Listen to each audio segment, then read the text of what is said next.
Hello everyone, welcome back to my channel. तो guys, अपने loan prediction machine learning के project को आगे बढ़ाने से पहले मैं सबसे पहले ये कहना चाहूँगा कि अगर किसी ने पहला पार्ट अभी तक नहीं नहीं देखा हो तो आपको वीडियो के डिस्क्रिप्शन में लिंक मिल जाएगा। पहले जाके फर्स्ट पार्ट देखें, तभी सेकेंड पार्ट में समझ आएगा कि हम लोग क्या करने वाले हैं। तो चलो चलते हैं पहले उसी फोल्डर में जहाँ पे हमने वो सारे डेटा सेट और फाइल रखी थी। तो वहाँ पे जाने के बाद हम लोग कोई एक टर्मिनल खोल लेना है, either command prompt, git bash terminal या विजुअल स्टूडियो कोड का टर्मिनल या पावर सेल टर्मिनल। तो मैं पावर सेल टर्मिनल ओपन कर लेता हूँ। और पावर सेल टर्मिनल ओपन करने के लिए क्या करना है, शिफ्ट प्रेस करके राइट क्लिक करना है। तो आप लोग को दिखेगा ओपन पावरफुल विंडोज हियर। यहाँ पे ये विंडो ऐसा इंटरफेस दिखेगा आप लोग को। तो यहाँ पे ओपन करने के बाद सबसे पहले लिखना है जुपाइटर नोटबुक इंटर कर देना है। तो यहाँ पे जुपाइटर नोटबुक जैसे प्रेस करके इंटर करेंगे तो ये हमारा जुपाइटर नोटबुक यहाँ पे ओपन कर देगा डिफॉल्ट ब्राउजर पे। तो यहाँ पे हम अपना loan prediction notebook file open कर लेते हैं कि जो यहाँ पे हम लोग ने इसे पहले वाले वीडियो में कुछ चीज़ें की थी। तो यहाँ पे इस फाइल को ओपन होने के बाद हमें सबसे पहले वो सभी सेल को रन करा लेना है जो हमने इससे पहले वाले वीडियो में किया था। तो चलो रन करा लेते हैं।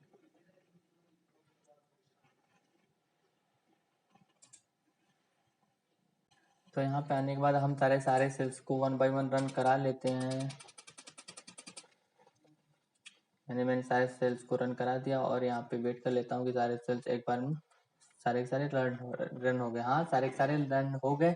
जहाँ पे हमने इसके पहले वाली वीडियो में सिर्फ इतना ही किया था कि जो भी सारे मतलब चीज़ें थी हमने डेटा सेट के बारे में जाना कि डेटा सेट में क्या क्या चीज़ें हैं और इनके मतलब डेटा को देखा था कि सारे डेटा मिसिंग फील्ड कितने हैं। ये सब सारी चीज़ें हमने वहाँ पे इसकी पहले वाली वीडियो में ऑलरेडी देख चुके थे। तो आज का जो टॉपिक हम लोग करने वाले डेटा प्री प्रोसेसिंग, मतलब जो भी मिसिंग फील्ड है उन्हें हम लोग हैंडल करने वाले हैं।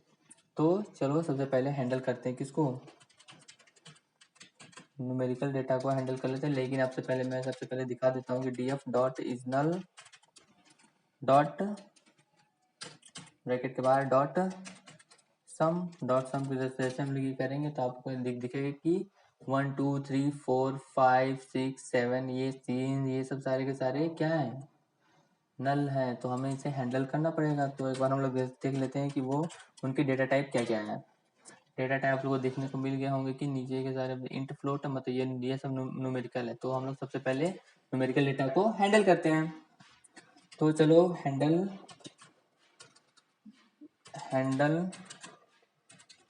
न्यूमेरिकल मिसिंग डेटा को हम सबसे पहले हैंडल करते हैं। उसको हैंडल करने के लिए हम लोग को क्या करना है, डीएफ न्यूमेरिकल कौन कौन है। न्यूमेरिकल में सबसे पहले नीचे ही मतलब लोन अमाउंट, ये लोन अमाउंट सबसे पहले लोन अमाउंट ले लिया। लोन अमाउंट ले लिया। अब हमें इस लोन अमाउंट को करना क्या है, लोन अमाउंट में हम लोग को स्टोर करना है क्या, उसी लोन अमाउंट का डीएफ लोन अमाउंट को हमने फिल करना है क्या, फिलना हमें क्या करना है, डीएफ इसका हमें मीन, हमें क्योंकि ये क्या है मतलब न्यूमेरिकल मिसिंग डेटा है तो हम लोग उस कॉलम में जो भी मीन वैल्यू आएगी उसी को हम लोग वहाँ पे फिल करने वाले हैं। डॉट मीन हमने यहाँ पे फिल कर लिया। अब यही सेम काम हम लोग अपने जो भी हमारे न्यूमेरिकल डेटा है उनके साथ हम लोग करने वाले हैं।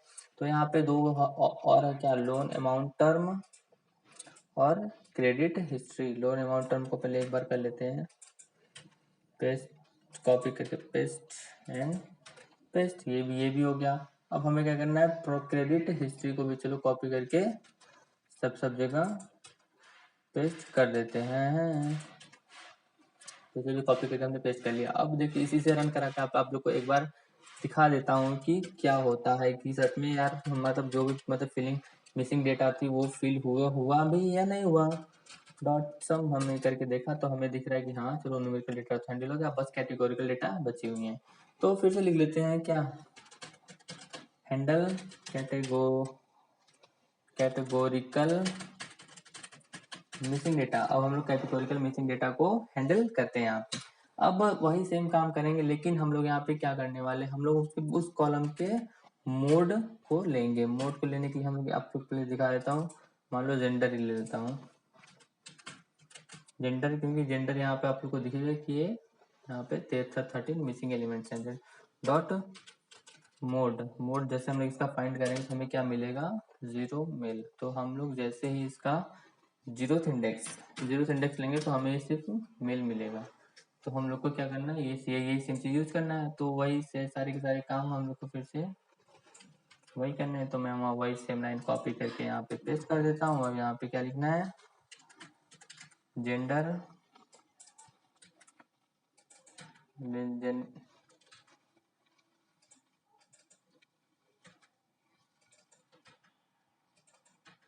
लेकिन हमें यहाँ मीन की जगह क्या चाहिए, मोड और इसका जीरोथ एलिमेंट ले लिया, मतलब मोड हमारा यहाँ पे फिल हो गया।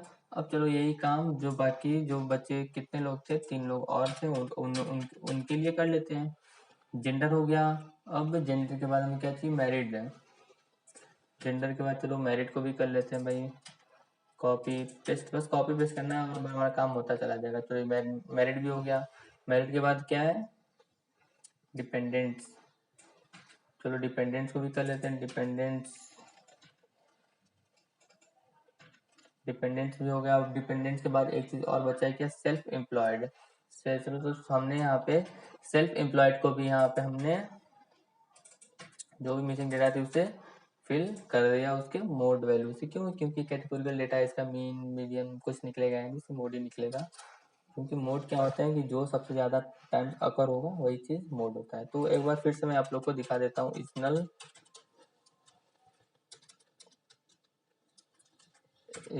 डॉट सम, यहाँ पे आपको दिखा दिया है कि यहाँ आप देखो, यहाँ पे सारे के सारे जो थे मिसिंग डेटा वो हैंडल हो चुके हैं।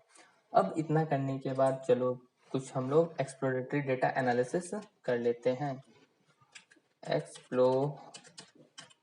एक्सप्लोरेटरी डेटा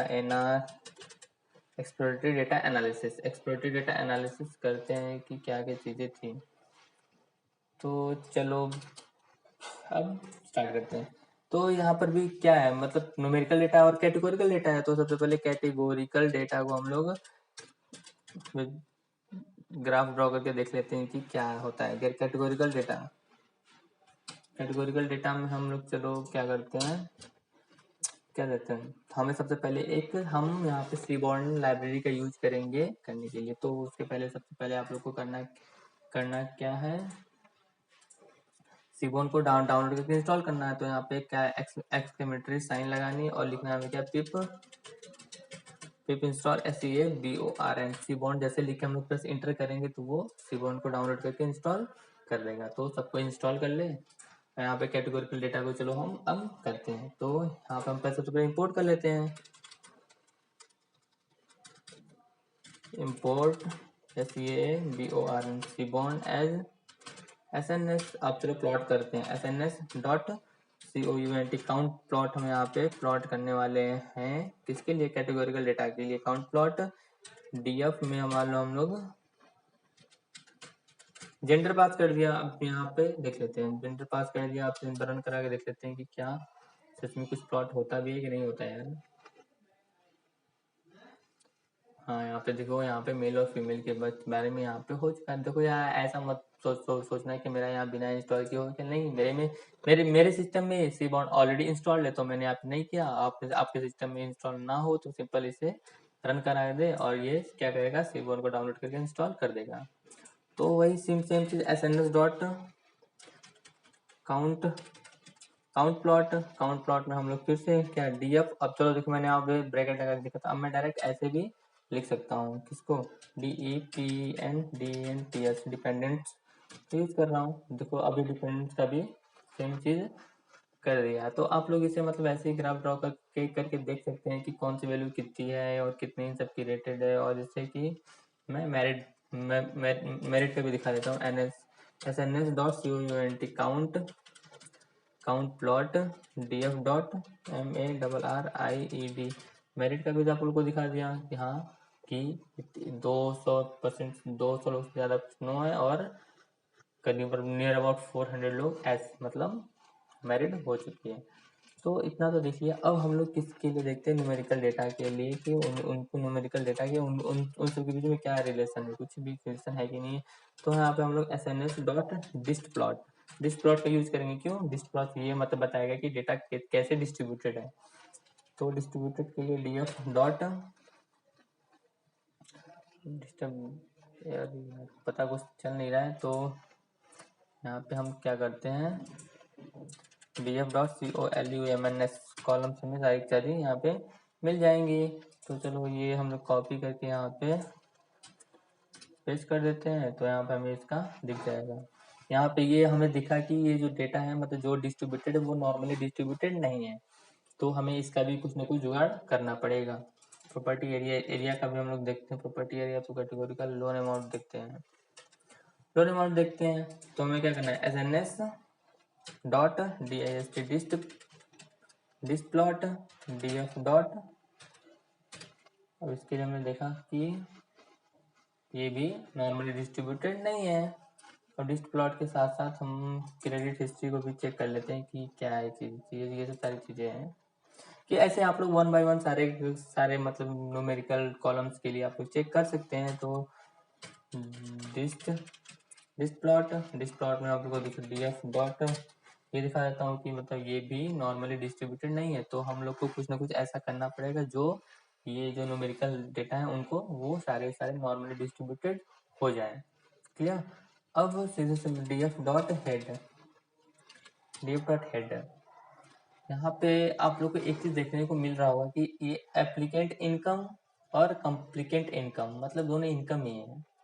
तो यहाँ पे हम लोग क्या कर सकते हैं, मतलब इन दोनों को सम करके टोटल इनकम लिख सकते हैं यार। मतलब दो कॉलम रखने की क्या आवश्यकता है, जब हम लोग एक ही कॉलम में वो सारी चीजें बता सकते हैं। तो चलो चेंज कर लेते हैं यार, क्या जा रहा है अपना df dot to O T L total income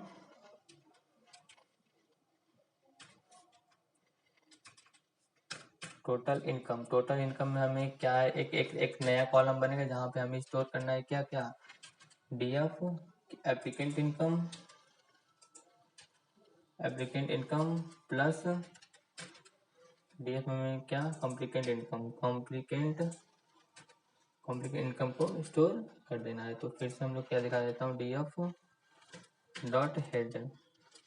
यहाँ पे देखते हैं टोटल इनकम नाम का कुछ कॉलम बना के नहीं, तो लास्ट में आपको टोटल इनकम नाम का एक नया कॉलम दिख जाएगा। हमने इतना तो कर लिया। अब क्या करें कोई बताओ। तो चलो हमने इतना तो कर लिया। हमने क्या क्या किया, मतलब एक्सप्लोरेटेड डेटा एनालिसिस करके देख लिया कि जो भी न्यूमेरिकल कॉलम है हाँ तो वो नॉर्मली डिस्ट्रीब्यूटेड नहीं है, तो हमें उनको नॉन नॉर्मली डिस्ट्रीब्यूटेड बनाना पड़ेगा। कुछ ना कुछ ऐसा करना पड़ेगा कि जिससे वो नॉर्मली डिस्ट्रीब्यूटेड हो जाए। और हमने एक नया कॉलम बनाया, तो ठीक है। अब नया कॉलम तो बना लिया, नया कॉलम मतलब यहाँ पे आपको एक लिख देता हूँ